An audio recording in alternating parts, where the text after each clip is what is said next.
Dear students, welcome back to yet another new learning from academic year 2021-22. Today, I am going to talk about Understanding Sociology, a syllabus for BA first semester students. This is the state sociology syllabus. Few universities would have made little different aspects in the different changes in the syllabus. Understanding Sociology, Samajashastrada Grahike. I am Deepa SP, who is working as Assistant Professor in Department of Sociology, working at Government First Aid College, Chikkaballapura, representing Bengaluru North University. ಪ್ರೀತಿಯ ವಿದ್ಯಾರ್ಥಿಗಳೇ, ಈ ಒಂದು ವಿಷಯದಲ್ಲಿ ನಮಗೆ 3 ಯೂನಿಟ್ಗಳನ್ನ ಅಧ್ಯಯನ ಮಾಡಬೇಕು. ಮೊದಲನೆಯ ಒಂದು ಘಟಕ ಸೋಷಿಯಾಲಜಿ ಆಸ್ ಸೈನ್ಸ್, ಸಮಾಜಶಾಸ್ತ್ರವು ಒಂದು ವಿಜ್ಞಾನವಾಗಿ. ಇದರ ಅಡಿಯಲ್ಲಿ ನಮಗೆ ಅನೇಕ ಚಾಪ್ಟರ್ಗಳು ಬರುತ್ತೆ. ಮೊದಲನೇ ಚಾಪ್ಟರ್ನಲ್ಲಿ ನಾವು ಅಧ್ಯಯನ ಮಾಡುವಂಥದ್ದು ಸಮೂಹ ಮತ್ತು ಸಾಮಾಜಿಕ ಅಂತಃಕ್ರಿಯೆಯ ಅಧ್ಯಯನವಾಗಿ ಸಮಾಜಶಾಸ್ತ್ರ ಅನ್ನುವಂತಹ ಒಂದು ವಿಷಯ ಮತ್ತು ಸಮಾಜಶಾಸ್ತ್ರದ ವ್ಯಾಖ್ಯೆಗಳಲ್ಲಿ ಪ್ರಮುಖವಾಗಿ ಸಮೂಹ ಮತ್ತು ಅಂತರ್ಕ್ರಿಯೆಗೆ ಸಂಬಂಧಿಸಿದಂತೆ ಇರುವಂತಹ ಡೆಫಿನೇಷನ್ಸನ್ನು ಹೆಚ್ಚಾಗಿ ನಾವು ಕಾನ್ಸಂಟ್ರೇಟ್ ಮಾಡ್ತಾ ಹೋಗುವಂಥದ್ದು. ಹಾಗೆಯೇ ಸಮಾಜಶಾಸ್ತ್ರದ ವ್ಯಾಪ್ತಿಯ ಅಡಿಯಲ್ಲಿ ನಾವು 2 ಡಿಫ್ರೆಂಟ್ ಸ್ಕೂಲ್ಸ್ ಆಫ್ ಥಾಟ್ಸ್ ಏನಿದೆ ಅದರ ಒಂದು ಪರಿಕಲ್ಪನೆಯನ್ನು ನಾವು ನೋಡ್ತಾ ಹೋಗುವಂಥದ್ದು. ಸಮಾಜಶಾಸ್ತ್ರ ಅಧ್ಯಯನದ ಅವಶ್ಯಕತೆ ಅದನ್ನು ತಿಳ್ಕೊಳ್ಳೋದಕ್ಕೆ ಪ್ರಯತ್ನವನ್ನು ಮಾಡುವಂಥದ್ದು. ಹಾಗೆಯೇ ಸಮಾಜಶಾಸ್ತ್ರ ಒಂದು ವಿಜ್ಞಾನವಾಗಿ ಮತ್ತು ಸಮಾಜಶಾಸ್ತ್ರ ಸಾಮಾಜಿಕ ಸುಧಾರಣೆಯ ಸಾಧನವಾಗಿ ಹೇಗೆ ಅನ್ನುವಂಥದ್ದನ್ನು ನಾವು ಈ ಮೊದಲನೇ ಚಾಪ್ಟರ್ನಲ್ಲಿ ತಿಳ್ಕೊಳ್ಳೋದಕ್ಕೆ ಪ್ರಯತ್ನವನ್ನು ಮಾಡುವಂಥದ್ದು. ಎರಡನೇ ಚಾಪ್ಟರ್ನಲ್ಲಿ ನಾವು ಅರ್ಥೈಸ್ಕೊಳ್ಳೋದಕ್ಕೆ ಪ್ರಯತ್ನ ಮಾಡುವಂಥದ್ದು ಸಮಾಜಶಾಸ್ತ್ರದ ಗಮನ ಯಾವ ಕಡೆಗೆ ಇದೆ ಅನ್ನುವಂಥದ್ದು. ಅದರಲ್ಲಿ ಪ್ರಮುಖವಾಗಿ ನಿಮಗೆ ಸಾಮಾಜಿಕ ಸಂಸ್ಥೆಗಳು, ಸಾಮಾಜಿಕ ಅಸಮಾನತೆ ಮತ್ತು ಸಾಮಾಜಿಕ ಪರಿವರ್ತನೆ, ಈ 3 ಅಂಶಗಳ ಬಗ್ಗೆ ಹೆಚ್ಚು ಅಧ್ಯಯನ ಮಾಡಬೇಕಾದಂತಹ ಅವಶ್ಯಕತೆ ಇರುವಂಥದ್ದು ಈ ಮೊದಲನೇ ಸೆಮಿಸ್ಟರ್ನಲ್ಲಿ.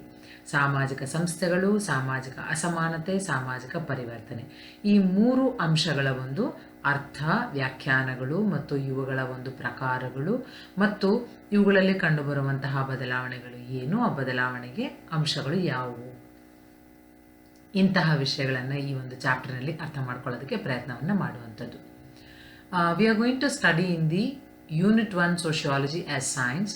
Under that there is a chapter 1 where we are going to study the definitions of sociology, basically how it is a study of groups and social interaction. We are going to elaborate on groups and social interaction, and we are going to concentrate on the definitions of sociology, and we are going to study the scope of sociology, where we are going to talk about 2 different schools of thought on the scope of sociology. And we are also going to study in this chapter about the need of studying sociology, or it is also called as the importance of studying sociology. Later we are going to concentrate on sociology as science. Of course, the sociology is science that we are going to study under what categories sociology can be considered as science. And we are also going to study sociology as a tool for social reform. These are the aspects that we are going to study in chapter 1. And then in chapter 2 we are going to study the foci of sociology, that is social institutions, social inequality and social change. All these 3 aspects are going to be studied, their definitions, their types and various other things. Then in chapter 3 we are going to try to understand sociological I, a concept and a theory by Randall Collins. Sociological imagination, process concept given by C.W. Mills. ಸಮಾಜಶಾಸ್ತ್ರೀಯ ದೃಷ್ಟಿ, Randolph Collins ರವರ ಒಂದು ಪರಿಕಲ್ಪನೆ. ಸಮಾಜಶಾಸ್ತ್ರೀಯ ಕಲ್ಪನಾ ಶಕ್ತಿ, C.W. Mills ರವರ ಒಂದು ಪರಿಕಲ್ಪನೆ. ಈ ಎರಡನ್ನು ಅಧ್ಯಯನ ಮಾಡೋದಕ್ಕೆ ಪ್ರಯತ್ನವನ್ನು ಮಾಡುವಂಥದ್ದು. ಈ 2 ಪರಿಕಲ್ಪನೆಗಳ ಮೂಲಕ ಸಮಾಜಶಾಸ್ತ್ರ ಮತ್ತು ಸಮಾಜಶಾಸ್ತ್ರದ ಅಧ್ಯಯನ ಎಷ್ಟು ಆಮೂಲಾಗ್ರವಾದಂತಹ ಒಂದು ಅಧ್ಯಯನ ಶಾಸ್ತ್ರ ಅನ್ನುವಂಥದ್ದನ್ನು ನಾವು ತಿಳ್ಕೊಳ್ಳೋದಕ್ಕೆ ಪ್ರಯತ್ನವನ್ನು ಮಾಡುವಂಥದ್ದು. ಇದೇ ನಿಟ್ಟಿನಲ್ಲಿ ಮುಂದುವರೆದು ನಾವು ಚಾಪ್ಟರ್ 4ನಲ್ಲಿ ಸಮಾಜಶಾಸ್ತ್ರೀಯ ಪರಿದೃಷ್ಟಿಗಳ ಬಗ್ಗೆ ಅಧ್ಯಯನ ಮಾಡ್ತಾ ಹೋಗ್ತೇವೆ. ಅಲ್ಲಿ ಕಾರ್ಯಾತ್ಮಕ ದೃಷ್ಟಿಕೋನ, ಸಂಘರ್ಷಾತ್ಮಕ ದೃಷ್ಟಿಕೋನ, ಸಾಂಕೇತಿಕ ಅಂತರ್ಕ್ರಿಯಾವಾದ ದೃಷ್ಟಿಕೋನ, ಮಹಿಳಾಪರ ಪರಿದೃಷ್ಟಿ, ಈ ದೃಷ್ಟಿಕೋನಗಳಿಂದ ನಾವು ಸಮಾಜವನ್ನು ಹೇಗೆ ಅರ್ಥಕೊಳ್ಳೋದಕ್ಕೆ ಪ್ರಯತ್ನವನ್ನು ಮಾಡ್ತೀವಿ ಅನ್ನುವಂಥದ್ದು ತಿಳಿದುಕೊಳ್ಳೋದಕ್ಕೆ ಪ್ರಯತ್ನ ಮಾಡುವಂಥದ್ದು. We are going to concentrate in chapter 4 on the various sociological perspectives, namely functionalist, conflict, symbolic interactionist and feminist perspective.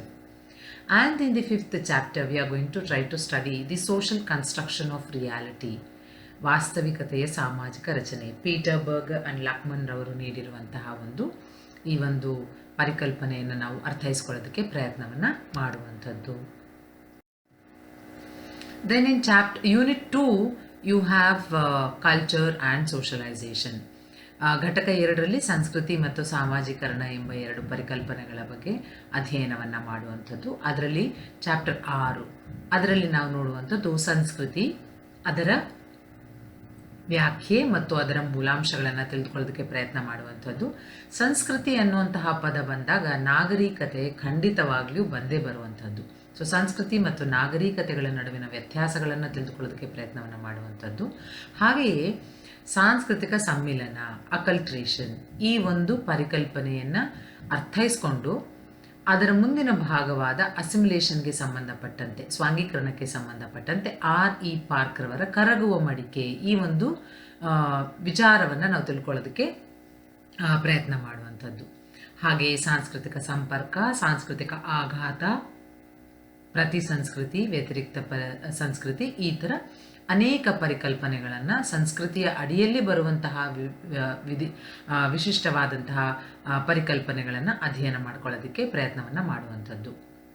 We are going to study the definitions and elements of culture in chapter 6, and we are going to study the comparison between culture and civilization, because culture and civilization go hand in hand, and we will be getting to know the concept of acculturation.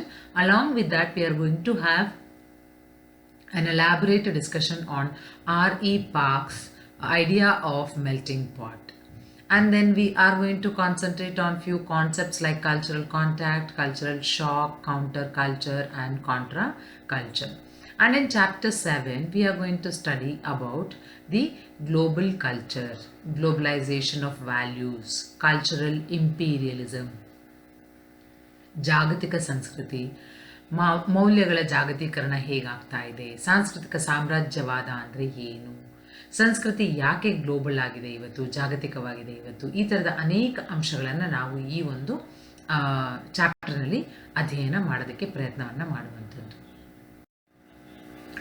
Chapter 8, we are going to study on the emerging issues in culture, the new issues that are coming up which related to culture, that is consumer culture, children as consumers, cyber culture, netiquette in the age of digital living and digital divide.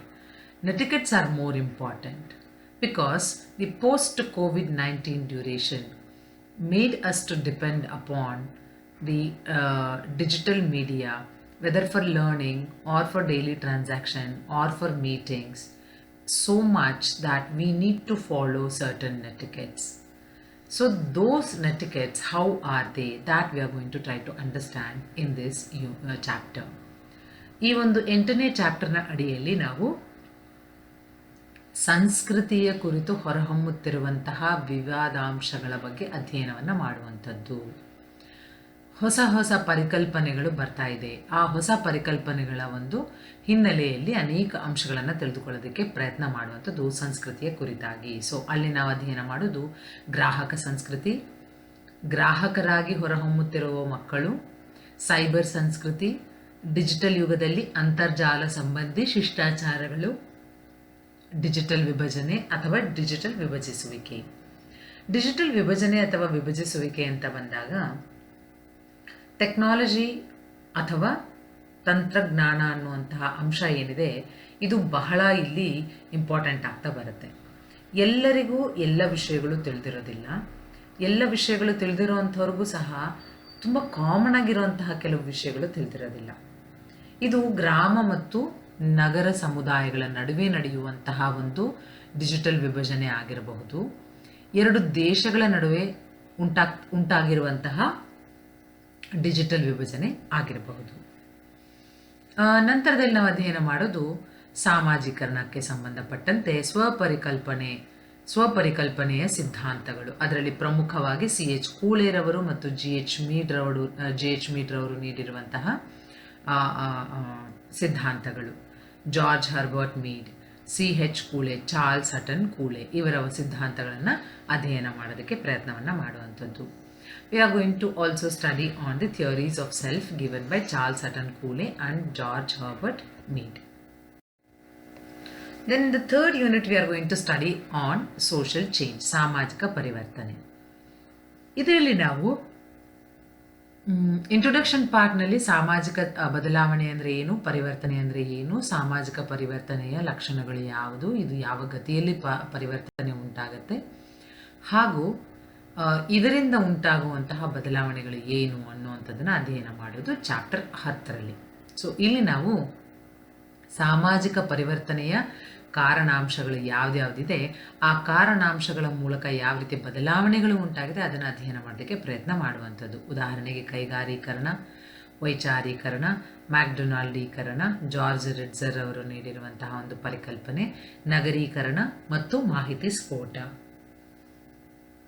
The changes due to industrialization process, rationalization process, globalization process, McDonaldization process, which has been given by George Ritzer, urbanization process, and most importantly, information explosion.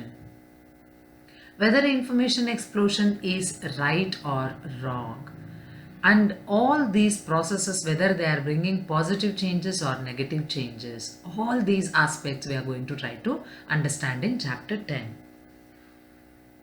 Chapter 11 we are going to study on the consequences of changes. Consequences of changes on what? Changing age structure of Indian society. And basically there we are going to concentrate on aging and ageism. And we are going to understand the technological impact on social life. Social life is becoming very, very complex in the modern days due to the impact of technology. And we are also going to study in this chapter on changing environment. ಈ ಒಂದು ಚಾಪ್ಟರ್ನಲ್ಲಿ ನಾವು ಪರಿವರ್ತನೆಯ ಪರಿಣಾಮಗಳು ಏನೇನು ಅನ್ನೋದನ್ನು ಅರ್ಥ ಮಾಡ್ಕೊಳ್ಳೋದಕ್ಕೆ ಪ್ರಯತ್ನ ಮಾಡ್ತಾ ಬರ್ತೇವೆ. ಮುಖ್ಯವಾಗಿ ಭಾರತೀಯ ಸಮಾಜದಲ್ಲಿ ಪರಿವರ್ತನೆಯಾಗುತ್ತಿರುವಂತಹ ವಯೋರಚನೆ, ಲೈಫ್ ಎಕ್ಸ್ಪೆಕ್ಟೆನ್ಸಿಗೆ ಸಂಬಂಧಪಟ್ಟಂತೆ ಅನೇಕ ವಿಚಾರಗಳನ್ನು ಇಲ್ಲಿ ಅರ್ಥ ಮಾಡ್ಕೊಳ್ಳೋದಕ್ಕೆ ಪ್ರಯತ್ನ ಮಾಡುವಂಥದ್ದು.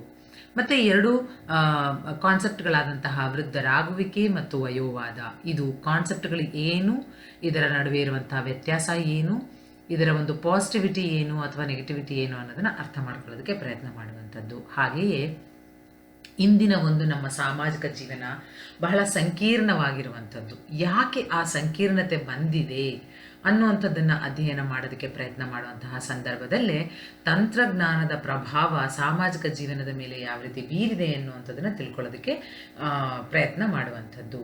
ಹಾಗೆಯೇ ಸ್ಥಿತ್ಯಂತರಗೊಳ್ಳುತ್ತಿರುವಂತಹ ಪರಿಸರ ಅಥವಾ ಬದಲಾಗುತ್ತಿರುವ ಪರಿಸರ, ಈ ಪರಿಸರ ಯಾಕೆ ಬದಲಾಗ್ತಾ ಇದೆ, ಯಾವ ಕಾರಣಗಳಿಂದ ಬದಲಾಗ್ತಾ ಇದೆ, ಈ ಎಲ್ಲ ಪ್ರಾಸೆಸಸ್ ನಾವೇನು ಹೇಳಿದ್ವಿ, ಇಂಡಸ್ಟ್ರಿಯಲೈಸೇಷನ್, ಗ್ಲೋಬಲೈಸೇಷನ್, ಅರ್ಬನೈಸೇಷನ್, ಮ್ಯಾಕ್ಡೊನಾಲ್ಡೈಸೇಷನ್, ಈ ಎಲ್ಲದರ ಪ್ರಭಾವ ಎನ್ವೈರ್ನಮೆಂಟ್ ಮೇಲೆ ಯಾವ ರೀತಿ ಬೀರ್ತಾ ಇದೆ, ಈ ಎಲ್ಲ ಅಂಶಗಳನ್ನು ಅರ್ಥಕೊಳ್ಳೋದಕ್ಕೆ ಈ ಒಂದು ಚಾಪ್ಟರ್ ಇರುವಂಥದ್ದು. This is all about your semester syllabus, and the examination pattern throughout the state is going to be 40 marks for continuous internal evaluation. ಅಲ್ಲಿ ನೀವು ಟೆಸ್ಟನ್ನು ಬರೆಯುವಂಥದ್ದು ಮತ್ತು ನಿಮ್ಮ ಒಂದು ಸಿಲೆಬಸ್ಗೆ ಸಂಬಂಧಪಟ್ಟಂತೆ ಚಿಕ್ಕ ಚಿಕ್ಕ ಚಟುವಟಿಕೆಗಳನ್ನು ಮಾಡೋದ್ರ ಮೂಲಕ ಅಧ್ಯಯನ ಮಾಡುವಂಥದ್ದು. ಹಾಗೆ ಸೆಮಿನಾರ್ ಮಾಡೋದಕ್ಕೆ ಇಂಟ್ರೆಸ್ಟ್ ಇದ್ದಂತಹ ಸಂದರ್ಭದಲ್ಲಿ ಸೆಮಿನಾರ್ ಪ್ರೆಸೆಂಟೇಷನ್ಸ್ ಕೂಡ ಮಾಡಬಹುದು. ಇದು 20 ಮಾರ್ಕ್ಸು ಮತ್ತು 20 ಮಾರ್ಕ್ಸು, 20+20, ಹೀಗೆ ಒಂದು ಸೆಮೆಸ್ಟರ್ನ 2 ಭಾಗದಲ್ಲಿ ಇವನ್ನು ನೀವು ಪರ್ಫಾರ್ಮ್ ಮಾಡಬೇಕಾಗಿರುತ್ತೆ. ಸೆಮೆಸ್ಟರ್ ಎಂಡ್ ಎಕ್ಸಾಮ್ಸು 60 ಮಾರ್ಕ್ಸ್ಗೆ ಇರುತ್ತೆ, ಇದು 60 ಮಾರ್ಕ್ಸ್ಗೆ ಇರುವಂಥದ್ದು. ಎವ್ರಿ ಯೂನಿವರ್ಸಿಟಿ ಪ್ರತಿಯೊಂದು ವಿಶ್ವವಿದ್ಯಾಲಯವೂ ಸಹ ಡಿಫ್ರೆಂಟ್ ಆಗಿರುವಂಥ ಪ್ಯಾಟರ್ನನ್ನು ಫಾಲೋ ಮಾಡ್ಬೋದು, ಕೆಲವೊಂದಷ್ಟು ಬದಲಾವಣೆಗಳು ಮಾಡ್ಕೊಂಡಿರ್ಬೋದು. ಜನರಲ್ ಆಗಿ ನಾವು ನೋಡೋದೇ ಆದಾಗ 2 ಅಂಕಗಳು, 5 ಅಂಕಗಳು, 10 ಅಂಕಗಳ ಪ್ರಶ್ನೆಗಳು ಹೆಚ್ಚಾಗಿ ಇರುವಂತಹ ಸಂಭವನೀಯತೆ ಇರುವಂಥದ್ದು ಅನ್ನೋದನ್ನು ನೀವು ಇಲ್ಲಿ ತಿಳ್ಕೊಳ್ಳೋದಕ್ಕೆ ಪ್ರಯತ್ನವನ್ನು ಮಾಡಬೇಕಾಗಿರುತ್ತೆ. Dear students, I feel very thankful to Mr. Ravi Kumar, Assistant Professor working at GFGC Kunigal Tumkur, in helping for translation of the syllabus. And I also acknowledge to Dr. Nalini Bengeri ma'am, Associate Professor GFGC Hubballi, wherever we got stuck with some words, she has helped us in giving the concepts. Thanks a lot to Ravi Kumar sir and to Nalini Bengeri ma'am. Dear students, thank you for listening to this video. Keep remembering always you are most important for us. You are special. We believe in you. That is why we put more and more efforts to make you feel more comfortable to learn very easily.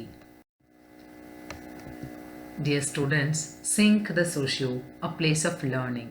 Do subscribe to channel and share the videos, and also keep watching videos from this channel for enhanced learning. You are going to listen to various videos from me and from other experts and experienced faculties from different college as well. Thank you very much.